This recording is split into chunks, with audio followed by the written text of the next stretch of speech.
So you think it's a bluff? Is that what you say? You're wrong. Completely wrong. So utterly wrong that to even have an idea of how wrong you are will be beyond your comprehension. It would be like teaching a single-celled organism differential calculus. No, it wouldn't, because with enough of them you could bioengineer the little things into an organic computer. No, don't look at me like that. Let me explain to you just how wrong you are. Yes, this is a story. What? You expect me to hold your pincer and point out every little detail, like you are a newborn hatchling? Fine. Here we go. Way back when, there was this mid-sized regional power on the Orion Arm. Yes, it was the Terrans. So basically, after breaking out of their home system, the Terrans found themselves to be in a rather lucky position. There was an abnormally high amount of cosmic radiation that saturated the zone, more than what any significant nearby species could handle, meaning that the surrounding region was rather devoid of sapient life. Combining that with being in a naturally resource-rich region of the Orion Arm, the Terrans went interstellar, with a birthright that other species could only dream of. Sure, there were several probes and expeditions into the region, but those fizzled out after the Fenno-Iradian War started in earnest. While the rest of the nearby galaxy was busy tearing itself apart, the Terrans expanded and settled their nearby systems. Their interstellar civil wars, rather than stunting their growth, ironically helped them greatly in the long run, allowing the Terrans to teach themselves how to fight in an interstellar environment. Once the Fenno-Iradian War settled down, the neighbouring powers to Terra decided it was time again to take a look at the region and sent out small teams to recover their abandoned outposts. Instead of finding them sitting somewhere in orbit of a star, they made first contact with Terra. The Terrans had found the outposts, and rather than attempting a first contact during the wars, figured it'd be best to sit this one out and reverse engineered whatever they could. Plus, with the outposts belonging to multiple different species, they weren't limited to the tech of one power, and generally had a lot more options than most uplifted species. Hold on, I'm not done.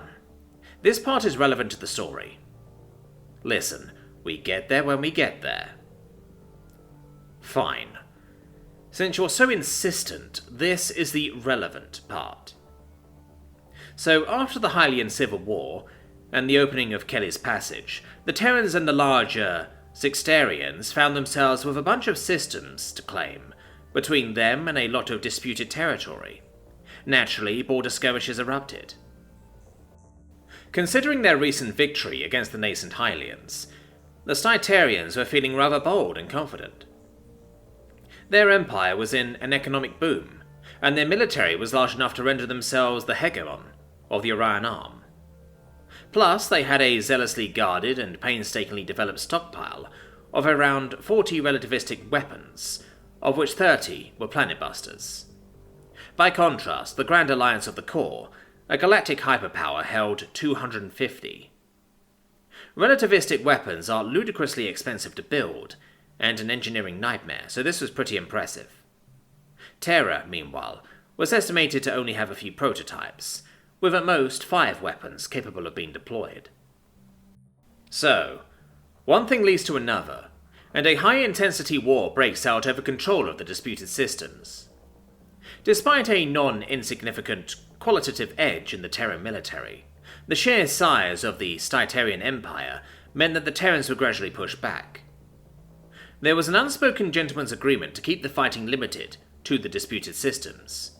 Naturally, the Scytarians wanted more than what those systems offered.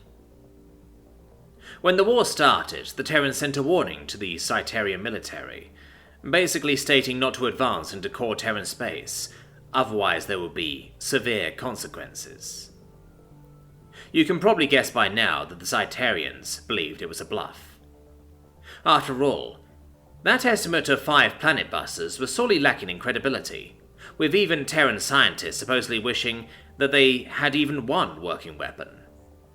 With that off the table, the worst that could happen didn't seem all that bad.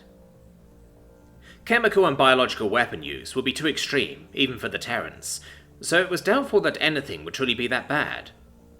Some believe that a few outlying Styterian worlds would be hit by 1 gigaton sunflower mining charges, jacketed with cobalt for enhanced radioactive... What? Did I say something wrong? Yes, mining charges. To crack open asteroids and break them into smaller chunks. Look, they don't use them anymore after some galactic congressional representative's personal yacht got smacked by a continent-sized piece of debris when she ignored repeated warnings and got too close to the detonation. I don't know. It's a Galcon rep. You think they're smart? Well, anyways, even a large salted bomb would only irradiate an area, albeit a large one, for at most a centicycle. Besides, with Terra's liberal use of nukes in ground and space combat, everyone was kind of desensitized to them. Yes, I know that causes a lot of radiation. Do you think they did? Because they're Terrans, and radiation damage and their medicine can easily fix the damage. Plus, these Zytarians were also fairly radiation resistant. Not as much as a Terran, but still. Alright, can I finish this thing or not? Fine. Well, long story short, the Zytarians went ahead and invaded a system in Terra's core territory. All was going well, until a disputed world the Styterians had been using as a staging area and logistics hub blew up. Gone. Hit by a planet buster. Now, the Styterian public, they were freaking out. Not a lot of citizens thought that the Terrans had relativistic weapons, and that if they did, they wouldn't use them. Plus, last time they were used in combat was the Fenno-Iradian Wars, which caused the disintegration of both empires. But Styterian High Command, they were rather calm about the whole affair. Yes, they lost a major military world, and their invasion is going to be a lot harder than anticipated, but at the end of the day, it was only one world, and the Terrans were now out of planet busters. At least, that was until they received a simple message from the Terran executive, containing only 5 words. This is your final warning. Then they started to freak out. Because throughout the war, they had received odd but simple messages from the Terrans. They were just the names of a core Styterian planet and its population. High Command didn't get one for every planet, just a few dozen of the most populated. But when they got that final message, everything made sense. When the Terrans destroyed that planet, that wasn't the severe consequences they spoke of.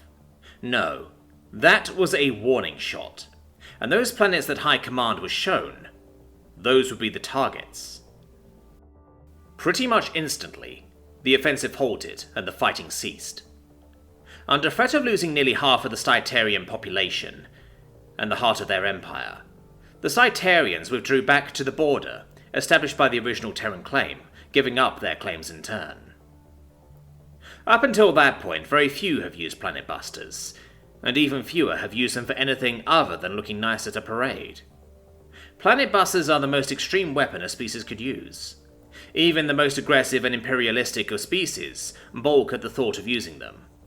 Planets are valuable, and nobody likes hurting them.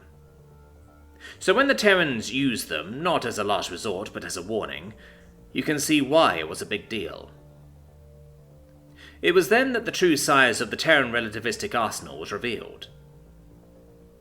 Utilizing a revolutionary technology that until then had been kept secret, the Terrans had built up a stockpile of 50 weapons, of which 35 were planet busters, and 50 of which were ready to be launched.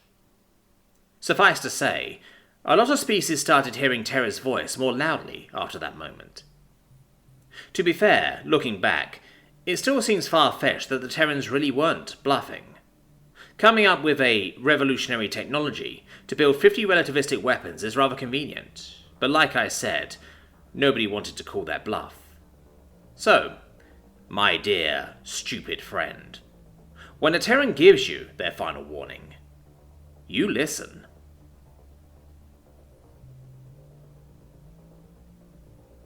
Okay, so maybe one being able to fold you like a pretzel is a bit far-fetched, But being able to punch a hole clean through your carapace very much is.